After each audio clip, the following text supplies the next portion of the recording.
Welcome to today's webinar, which is focused on WSI's new Social Selling Mastery Program. My name is Rob Thomas, and I'd like to start off by giving a little bit of background as to who is in the webinar. We should have today in the webinar business owners, managers, people with business development responsibility. We should also have sales staff, sales managers, vice presidents and directors of sales. So a full range of people who've been invited along by other consultants. We will also have, I guess, a broad range of experience of people using LinkedIn, from newbies to power users. So people who've only just started on LinkedIn, right through to people who've been quite experienced with it and maybe on it a number of years. So I'm hoping that no matter what range you're in, you're going to get some really good juicy nuggets out of today's webinar. We also have people from North America, South America, South Africa, and here in the UK. So there might be slightly different spelling on some of the slides, and that's to accommodate everybody.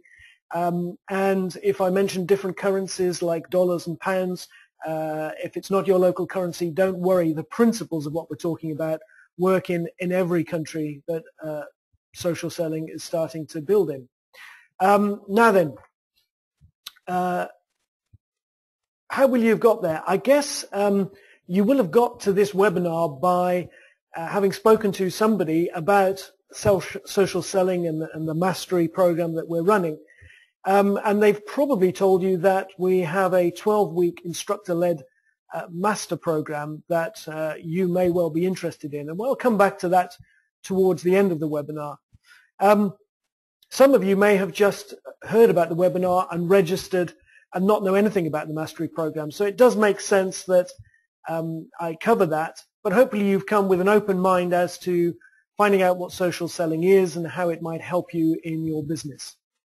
And I guess the common factor for most people is that they would like to improve their sales performance. So here's the structure for the webinar itself.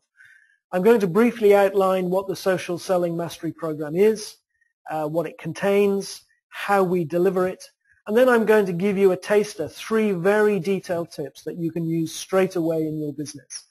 And I guess we're going to give you some hard evidence that this stuff works. It's not a fad, and if you apply it in a structured way, the benefits you're likely to get from it. And then we'll finish off the webinar at the end of the hour with next steps, what to do if you want to learn more. So if you're keen not just to have some fun learning a few hints and tips, but change your behaviors and have a permanent impact on your sales performance, then you can find out how to do that through the 12-week program. So let's have a quick recap of who WSI is and what we do in case you're not aware. WSI has been around since the mid to late 90s, and it's a global leader in digital marketing. We would like to think, yes, we have global knowledge and global reach, but it's delivered through local consultants, providing you with some of the best and up-to-date digital marketing advice in the globe. So we're a thought leadership organization that help our clients build their sales capability and their operational capability year in, year out. And we've recently published a book that you may have come across as well. So this is me, Rob Thomas. I work here in the UK. I've been around a long time, as you can tell by the lack of hair. I was lucky enough to be co-author on the Digital Minds book that we published last year. And we're going to share this webinar in a recorded format with you after the event. And if you then just follow that link that takes you off to Digital Minds, you'll be able to either buy the book, or actually right now on Amazon, there's a free download if you're going to use it on your Kindle. So that's me. Let's get into the most important part of this webinar, which is giving you some practical hints and tips, things that you can implement straight away. And I guarantee that this will drive more business into your company within a couple of weeks of you implementing them. So let's jump right in. And here's the main challenge that we're finding. We're finding that your buyers, your customers, they're always busy. And what they're doing is they're just focusing on the priorities right in front of them. And often if you don't have a structured approach to achieving your sales goals, these guys jump from one task to another. So If you just fire emails out to prospects or clients in the belief that this will generate interest, well, we're probably fooling ourselves. Because what we find is that the average employee deletes 48% of all their emails without even reading them. And the decision maker probably deletes more than that. Let me just get rid of that little notice there. Okay. Don't you just love windows that come up and give you messages right in the middle of a webinar?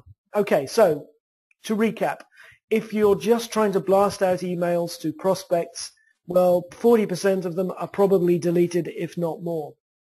And while many businesses try and connect with prospective clients over the phone, cold calling doesn't really work anymore. Put yourself in the shoes of the buyer.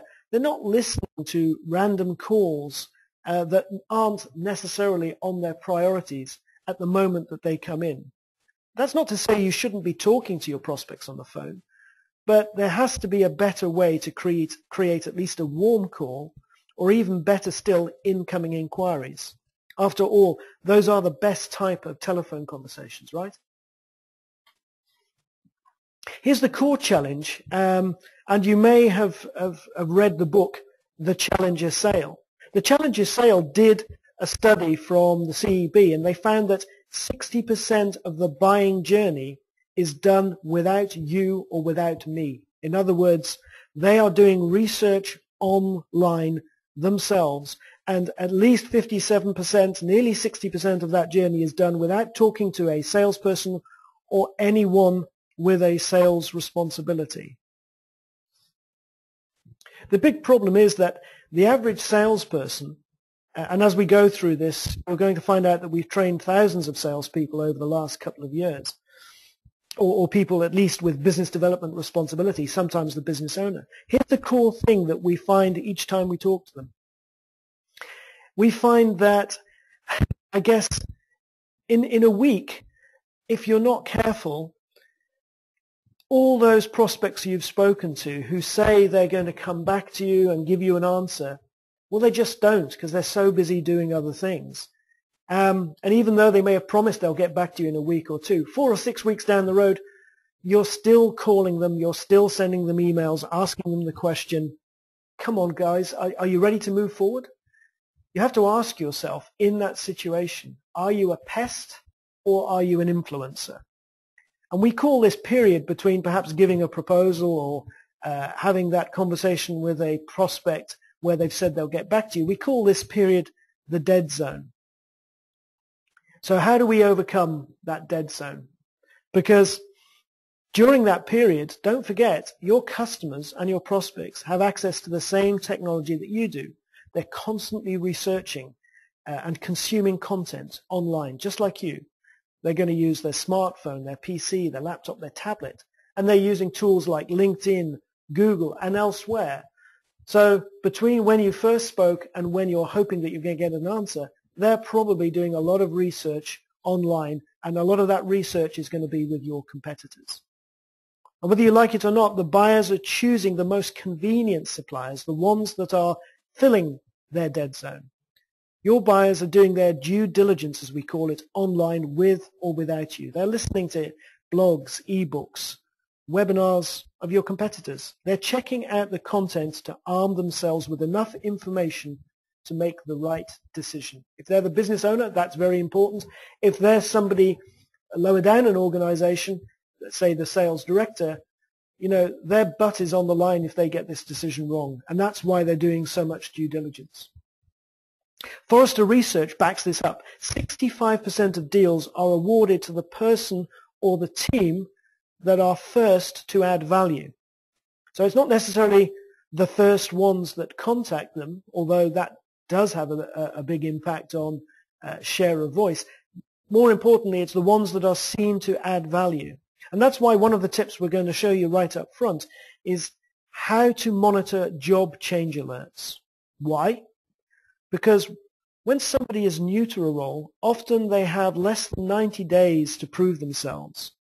And there's no better time to help them with their challenges than to challenge their status quo and the status quo of the company they've just joined, and be the person that's providing them with the solutions to the problems. We need to get in front of those people early and influence the way they think.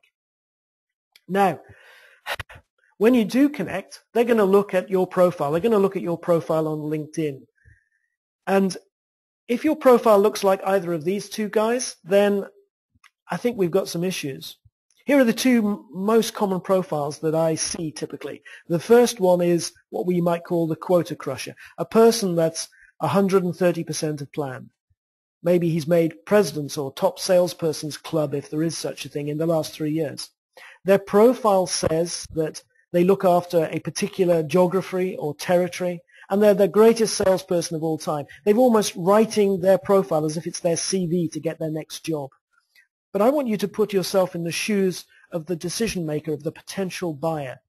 So if you're a VP or a director of IT or a CFO, if you read their profile, how is that going to add value to your decision-making process when you're going through that due diligence? They probably don't even want to talk to that guy because they don't want to talk to a salesperson. But the person on the right is perhaps even more deadly. They don't even have a photo on their profile. They're just a grey shadow. And there's a lack of content or focus on their profile, which means they're pretty much invisible. Why would anyone want to do business with that person? Okay, yes, there's no evidence that they're bad, that they don't do a good job, but equally there's no evidence that they're good either. So the buyer might just do more research and maybe research a competitor where there is evidence, and that due diligence will mean they're going to choose somebody else. Due diligence, it's called that for a reason, right?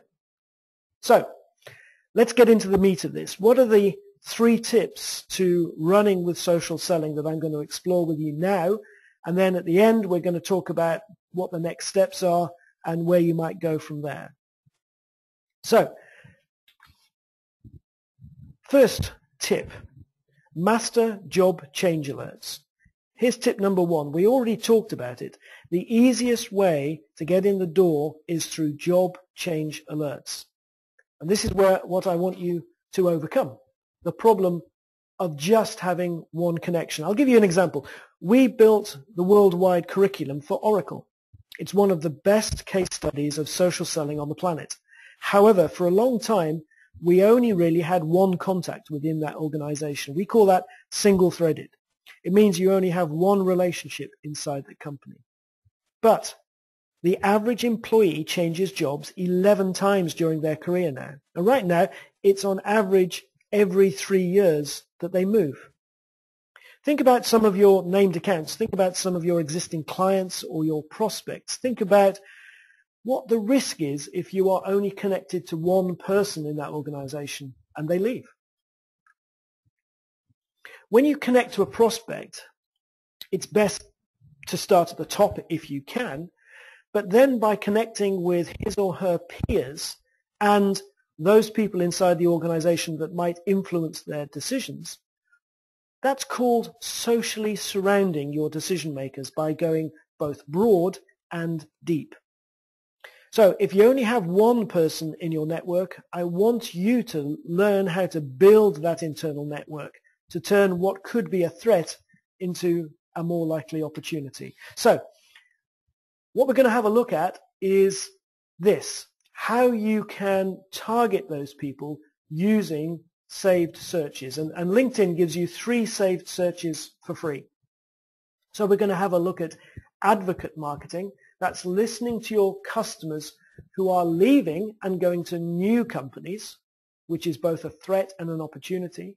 Looking at leaders appointed to your hot accounts. So these aren't your clients, these are prospects, but you want to know when a decision maker joins that prospect because that's a really great opportunity to get in at the right time.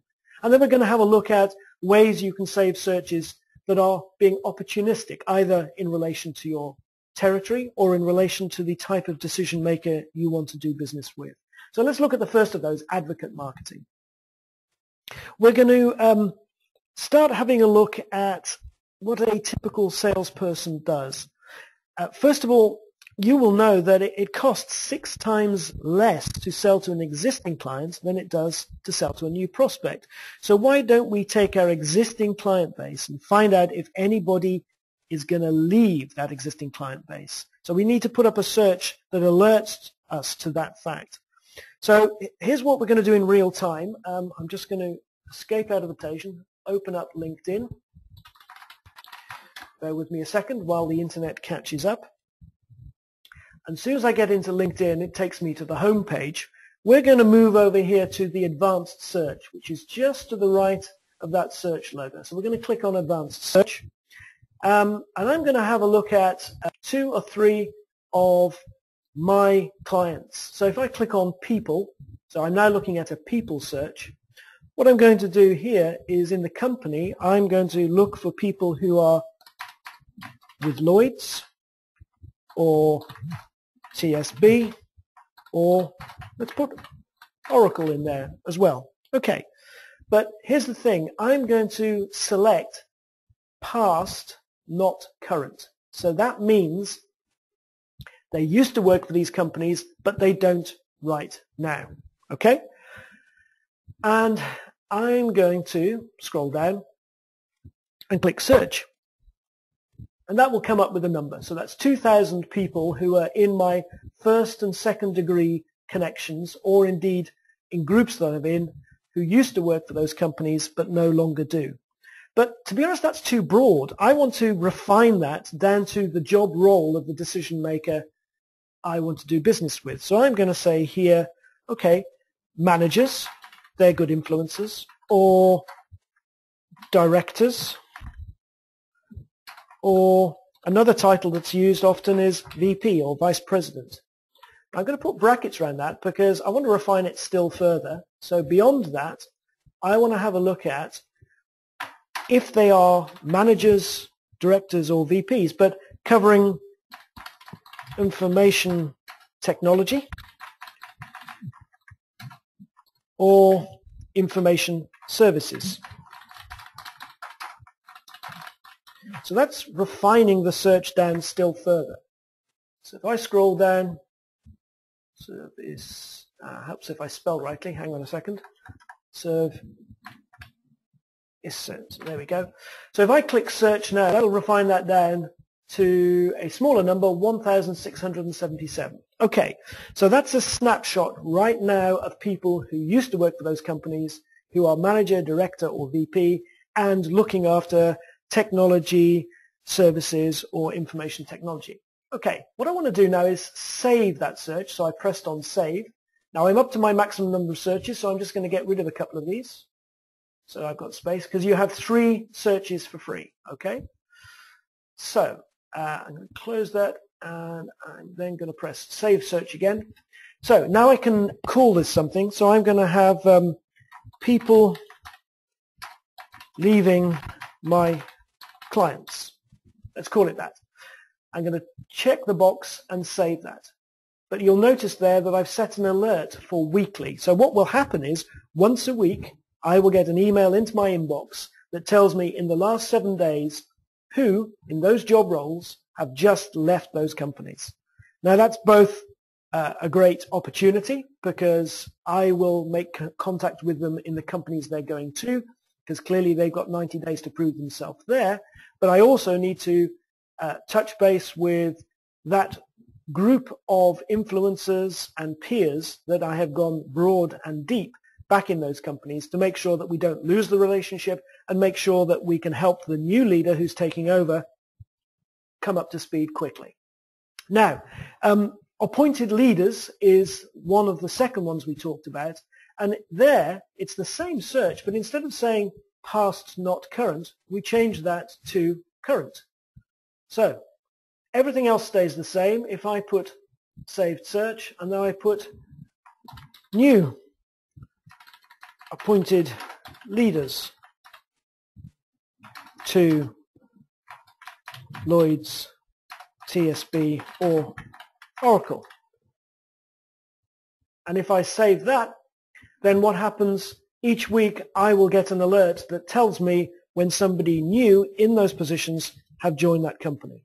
That's fantastic for me. Absolutely brilliant. And let's go back to the presentation. Oh, my webcam's still working. There you go. So here's the presentation. So we've just talked about advocate marketing. We've also talked about appointed leaders.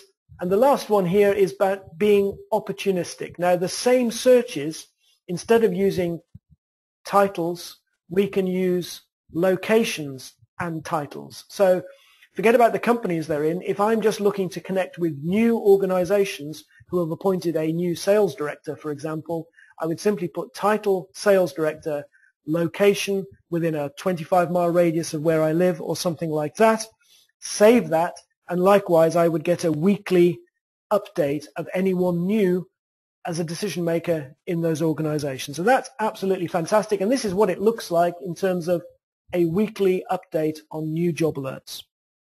So that's tip number one, trigger alerts that allow you to connect with people at the right place at the right time. And to me, that's been perhaps one of the marketing Eldorados that it's taken us a long time to get to, but LinkedIn gives us the power to do that. So let's move quickly on to tip number two.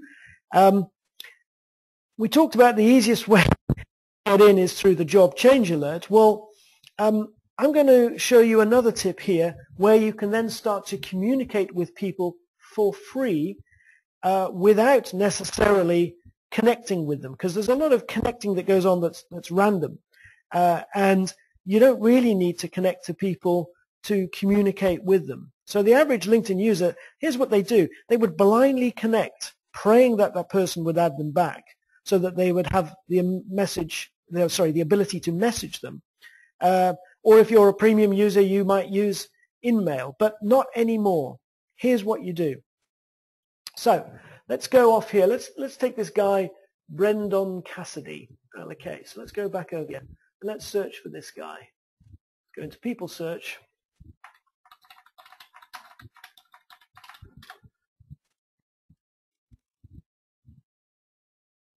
So you can see Brendan Cassidy is a second degree, so we are not connected. Now, on the right-hand side, you will see further down here, as soon as it loads, you have the ability to see what we have in common with Brendan. So we have 5 skills and experience, but also here we are members of 3 groups. And one of those groups is called On Startups. So if I scroll down his profile towards the bottom, what we will see is On Startups, we are both members of. There's a tick there. So if I click On Startups, what we will do is go through to that group.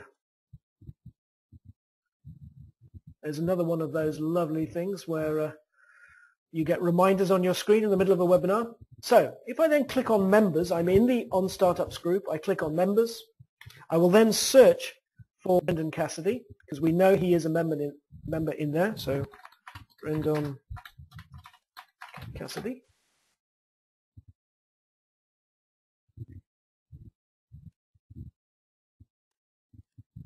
Oh, did I not spell that right? I've missed an R out. Sorry.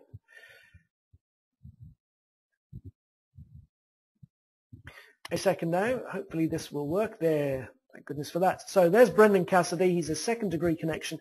But you'll see here it says send message. If I click on there, send message, I can send Brendan a direct message. I don't know his email address. I'm not connected to him, but I can contact him directly. And here's what we know. Emails delivered via LinkedIn with the LinkedIn logo on there have a 7-to-1 read and response rate over traditional email. So even if you knew his email address, using this method is far more effective at connecting to Brendan, getting his attention, and him responding. So, messaging people for free. That is fantastic. And indeed, once you're in that group, you can refine it even more fully. So you saw that in that group there were over 400,000 members. You can then, for example, just go in and search for CIOs, for example, Chief Information Officers, and you will then be delivered a list of those people straight out of the bat who are on profile for you, and you can communicate with them simply by sending that or clicking that send message.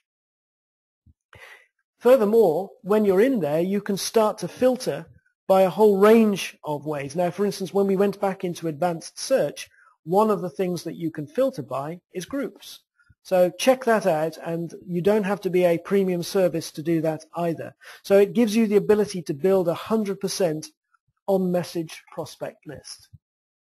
One other thing, and this is perhaps a bonus tip within this tip, is being able to tag people. So if you haven't discovered this already, when you go into somebody's personal profile, you can see that there's two tabs, one called relationship and one called contact info. And if you can't see those and you've got a little star, click on the star and then these will pop up. There's two things you can do. You can make copious notes about when you met them or how you've connected to them, maybe who's introduced them. You can even put reminders on there, so it's like a mini CRM system. But here's the good thing. You can then tag them. That's this note here, which is like segmenting, and you have unlimited tags. So for instance, if I met an accountant at a Chamber of Commerce event and he was particularly interested in, I don't know, engineering, I could create a couple of tags. One might have be engineering, and the other one might be the fact that I'd met him at a Chamber of Commerce event. Then later on I can go back and filter all my contacts by Chamber of Commerce event, and we know that we can communicate with them in common ground. So tags are a very useful way of connecting and filtering for the future. And the way you get back to those tags, let me just slip out of this for a second, just in case you've not found them yet.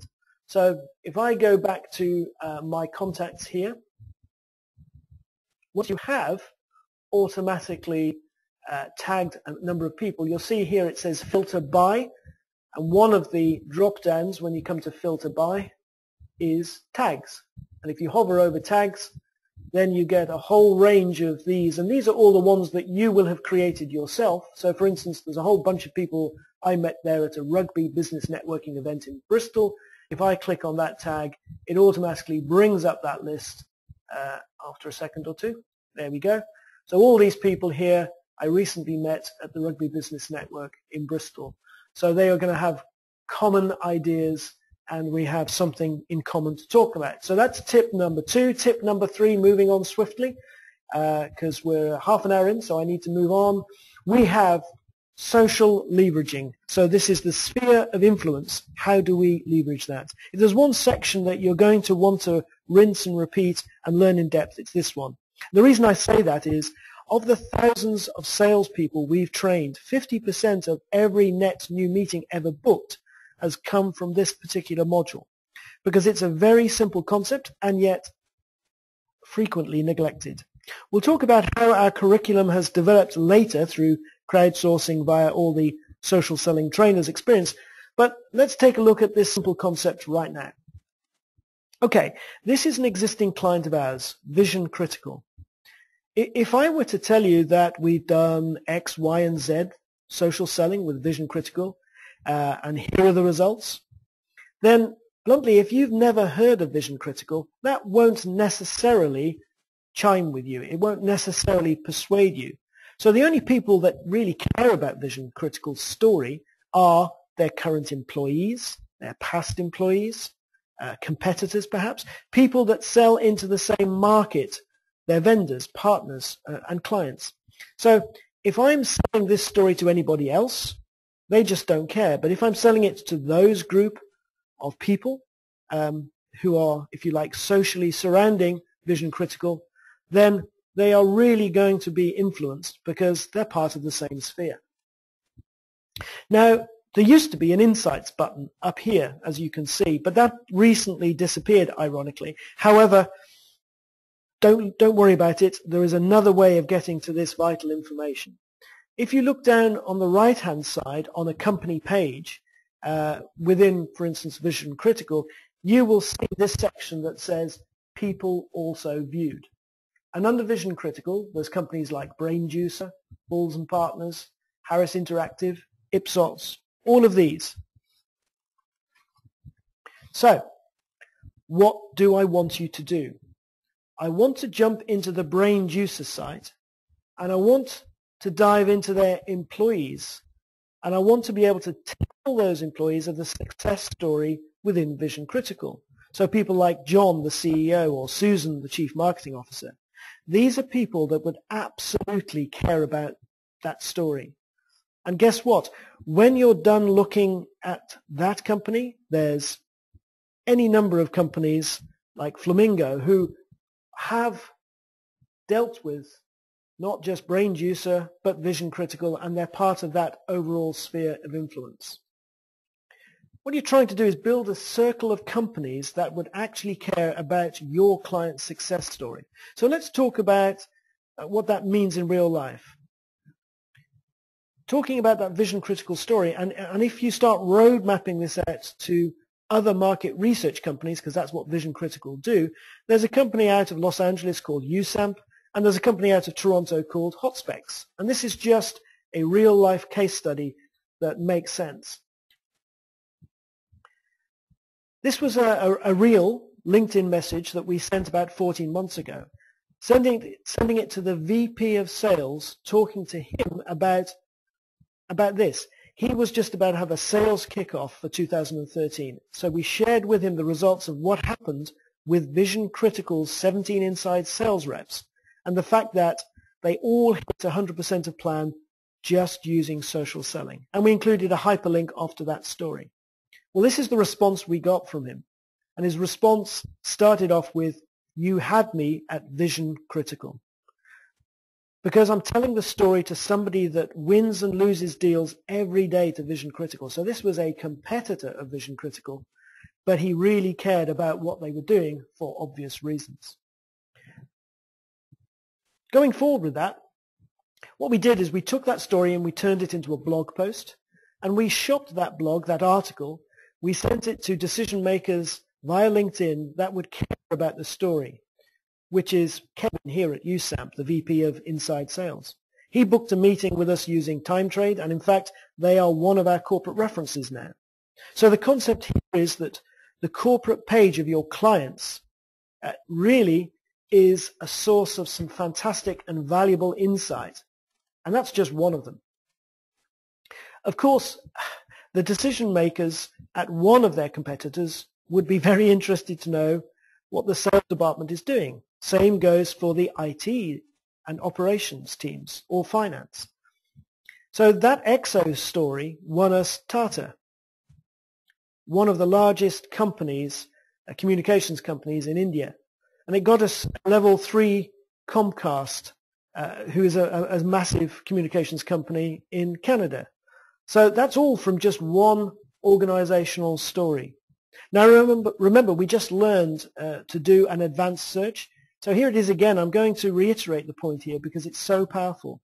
One of the best places to search for new prospects are people that used to work with your existing clients. This is LinkedIn's exact internal secret. This is what they use when they sold their Team Link and their Sales Navigator packages.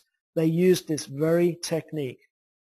What they're doing is teaming up with people who actually use their products already, who have moved on to other companies.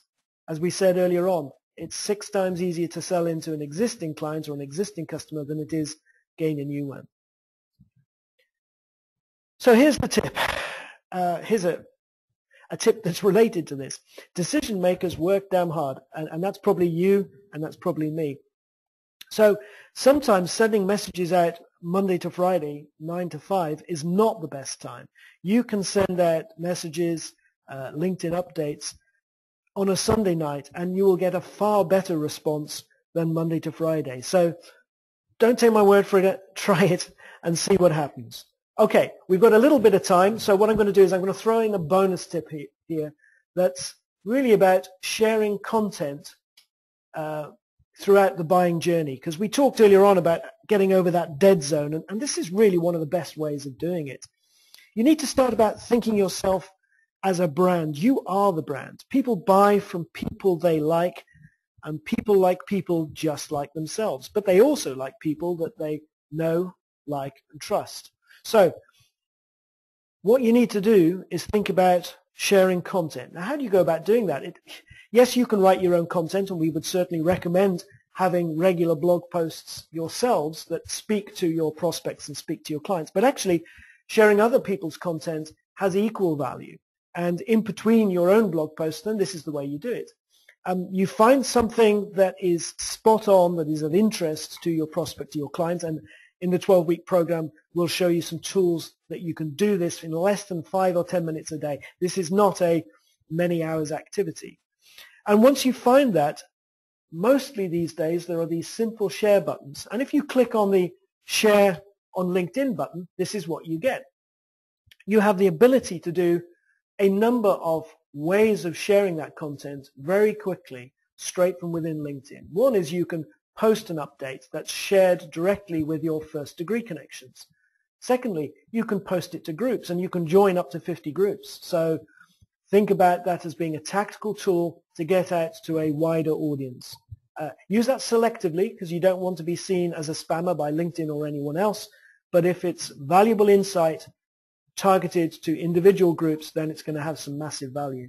And then you can actually send to individuals. So when we talked earlier on about building your target list in your prospect companies through following through related companies in your marketplace, that's where you can send individual messages.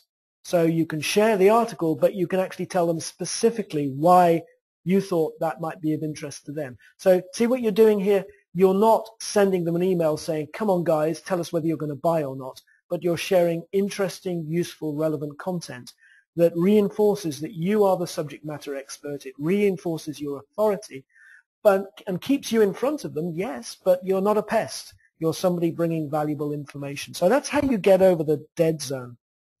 You can quickly share content to be an influencer, because you're going to want to overcome this problem of the dead zone, that uncomfortable silence that's been happening where someone told you, I swear to God, I'm going to get back to you in the next week or 2 months, and they don't.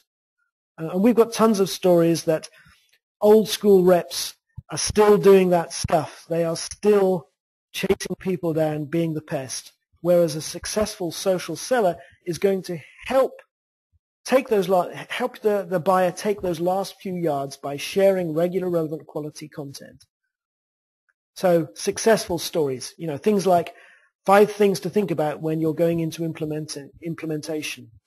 Success stories that are case studies that show how people who have used your type of solutions have got great results. That's not salesy, that's case studies. Now, when you do start sharing content, you may have come across this on the right-hand side of your homepage. If you scroll down, you can start to see what impact those updates are having. This is a relatively new feature within LinkedIn. So you can see who's viewed within your network, and you can actually see who's viewed outside of your network at 2nd and 3rd degree. You can easily see who's liked it and who's commented on it. So people who are already engaging with your content, they're more likely to be the people to do business with. And this is another way of getting to those. When you go to, for instance, if you're sharing something on a company page or indeed through your personal profile, if you click on top right where you see that little flag sign that says notifications, you can drill down and it brings directly to your attention people who have shared your stuff. So for instance here, John Hill has shared a recent update I did about something around social selling on the Institute of Sales and Marketing Management. And I can say something like, John, I hope you enjoyed the article I shared on social. Are you still buying lists or using LinkedIn for social selling? Please feel free to use me as your resource for social selling. Cheers, Rob. So you've acknowledged the fact that they have engaged with your content and helped move them through the buying funnel. So if you're not already a believer, I've given you 4, not just 3, so hopefully I've given you some bonus tips there. Let me tell you a little bit more about some of the stuff we've been doing in the last couple of years. Oracle has taken our training program internally, and they've rolled it out to 23,000 of their sales staff worldwide, and they've actually turned it into an e-program, an e-learning program internally. So as well as that, we've talked previously about EXO. 50% of their sales team booked a net new meeting within 5 days. And USAMP, their existing sales team booked 3.5 net new sales meetings per month per sales rep. just using these social selling techniques. And Vision Critical we've talked about quite a bit, but they had 31 meetings booked in 60 days, and they sell to some very big brands. So overall, hopefully that's given you a feel for, success and an uplift. But I don't know about you, sometimes I like to A/B test stuff, and this is perhaps one of the best ways of comparing and contrasting. One of our clients in Contact decided to do something a bit different. They're out of Utah, and what they did is they took their sales team into a room and they split them down the middle. And they said, half the room, you can't use social selling. We're not going to train you. The other half, we're going to take you through the full social selling training program, the full 12 weeks. And they monitored the sales performance over time in this proper A/B test. And those that went through the social selling program outperformed the old school sales team by 22%. Now, to me, that's return on investment. And that's really why we're investing so much time and effort in this program. But because the world moves so fast, if we just built a program today and then started delivering it, probably within 3 months it would be out of date. So what we've done is we've got a number of social selling experts throughout the world, and we crowdsource the system. That means as things on LinkedIn or Google Plus or the tools you can use like Hootsuite change, we feed all of that information in, we crowdsource all of that information back in, and regularly update the content to make sure that the materials that you receive, whether it's in these webinars, whether it's in the other things you'll see in a second, are constantly updated. So, what next? Well, WSI's Social Selling Mastery Certification Program is made up of a couple of core elements. First of all, it's instructor-led training. Every week we have webinars that deliver in bite-sized chunks information that layers on week after week, building a proficient sales system. And also, in addition to that, we have e-learning support in the form of a learning management system. Let me tell you a little bit more about that. So the 12-week program, it's trainer-led, fully supported by the LMS, the learning management system. And that learning management system allows you to do a bunch of things. It allows you to track what you've learned. It allows you to track what you've retained through tests. It allows you to track what you've put into practice in terms of the inputs, but equally important, and as a business owner myself, even more important, track what happens as a result. What are the outputs? What impact is it having on the sales performance, the turnover of my business? And here's just a few screenshots to show you what it looks like. It's very user-friendly. It looks up to date. For people who are used to using social media and the like, this will be easy for them to navigate around. So as well as having, videos and presentations and guides and assignments and quizzes, the system is easy to navigate. It's delivered in a weekly chunk basis. And the way that we do that is, yes, we have the webinar. As soon as the webinar is finished, that is recorded and uploaded to the system. So if you want to revisit it, say you're away for a week or you're on holiday, you can catch up the following week. But in addition to all of that, we chunk that up into smaller bite-sized chunks. So if there's only one part of the video you want to hone in on, you can do so. But in addition to that, as I showed you before, we've got the recorded presentations. We've got individual guides on how-tos. We've also got assignments. Now, this is putting it into practice. So everything that you've learned through the webinar, you then put into practice over the following week. So week 1 might be updating your profile. You need to make sure that you've done all of those things before you move on to week 2. And the quizzes are, they're not very, very difficult. They are multiple choice quizzes, but they are a test for yourself, or are you retaining that information? So here's an example of one of those multiple choice quizzes. They're fun, they're quick, but it's quite interesting just to test that you have been awake whilst throughout the webinar itself. In addition to that, the assignments are where you can upload screenshots or individual screen grabs of the homework assignments that you've done, because that is really starting to change the behaviors. If you don't do the homework, you won't change your behavior. It'll be just like every other bit of training, which most people implement 5% of. The purpose of this coaching, training, and mentoring program over 12 weeks, I've read before now that for something to be habit forming, you need to be doing it for at least 90 days. And that's partly why this program is around a 90-day structure. So here are the 12 modules at overview level. Week 1, we focus on building a buyer-centric social profile. So making sure that instead of being a CV online, it actually demonstrates what you do for your clients. What's the pain you solve? Week 2 is around mapping your buyer personas, having a clear vision of who it is that you are trying to connect with. I don't know about you, but satellite navigation in your car, it works best if you've got a destination programmed in. It's pretty useless without it. So likewise, week 3 onwards needs you to have a clear view of who are the customers that you're connecting with. Module 3, finding content that intrigues your buyer. That's about not only your own content, but also third-party content that is useful to share and knock your buyer off their status quo. So they start to understand that you are a subject matter expert who can help them. So module 3 is finding it. Number 4 is, okay, what do you do with it? How do you push that content out in such a way that you don't come across as being salesy, but a influencer? Module 5, campaigning and connecting with your buyers. Okay. In Module 2, we mapped out who they are. In Module 5, we find them and we start connecting with them in a way that allows us to influence them later. Module 6, what are those trigger events in your space? What are the things you need to do to set up those saved searches so that you get a regular weekly feed of hot tips, hot prospects?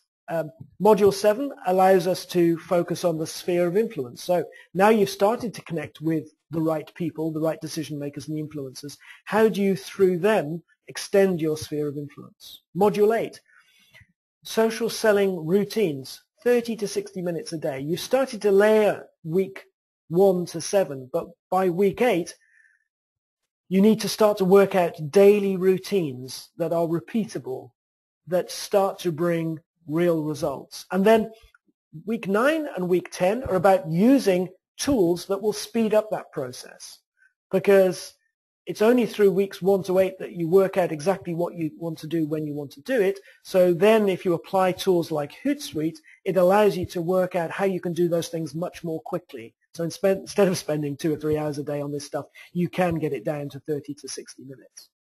30 to 60 minutes of substitutional activity, because there's things out there you're doing right now which probably aren't delivering you the results you want. What we were trying to do here is hone a process that does exactly that, and you can stop doing the things that don't deliver and spend more time on the things that do. And hey, we're focusing on 30 to 60 minutes. If you're going to get a 22% uplift in your sales performance doing this stuff 30 to 60 minutes a day, you may well end up spending more time on this, because it's going to get you 30 or 40% increase in results. Module 11, because a lot of us have smartphones these days, what we'll do is take you through the LinkedIn app, which is fantastic, but there are some gotchas. We need to point out what not to do through the mobile app, because you don't want to make any mistakes, but also how you can improve, leverage, and make more efficient your daily processes, whether it's in the office or whether it's on a Sunday night when you're trying to talk to the CEO of that company you've been trying to get into for a long time.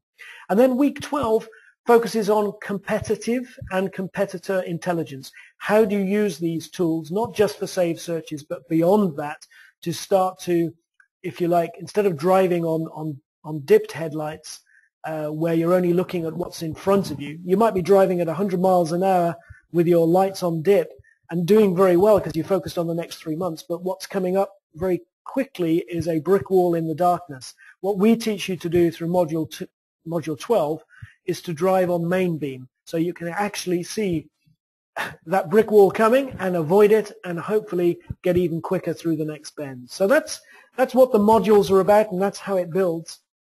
So what will be the end results of this? Well, I guess if we do all this right together, you'll open doors faster. You'll start to feel that you're in control of the buying process. You're not just trying to sell stuff. You are attracting people. You're using this and content marketing together to create a strategy of attraction. And in a way, you'll be making your competitors irrelevant, because when your prospects are doing their due diligence, it's you that's coming out top of their pile every time instead of the competitors. And it'll help you close deals that you never thought possible. And what does the training look like? Well, just to summarize, one module every week, 60 minutes in terms of a video conference call with a live instructor, and then you'll get socially selling certified within 3 months through the use of the learning management system together with the instructor-led training. So what do you want to do next? Whichever consultant delivered you to this webinar, whether that was face-to-face meeting or he or she may have spoken to you over the phone, they'll be able to share some additional resources with you. So get back in touch with them. They'll share 9 steps to a winning LinkedIn profile for sales professionals.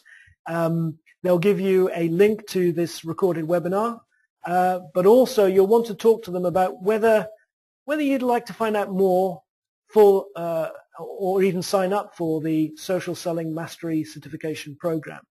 So from your point of view, if it's right for you, sign up. If it's not right for you, hopefully you've got enough tips out of today to feel that you've invested 1 hour and you've got a lot out of it. And I will have felt that I've done a good job for you if that's the case. So next steps, act now. And if you have any questions, ask them of your consultant, or by all means get in touch with me, send me an email, and I promise I'll get back to you. And just to finish off by saying thanks very much for today. I hope you've enjoyed it. I know I have. And good social selling.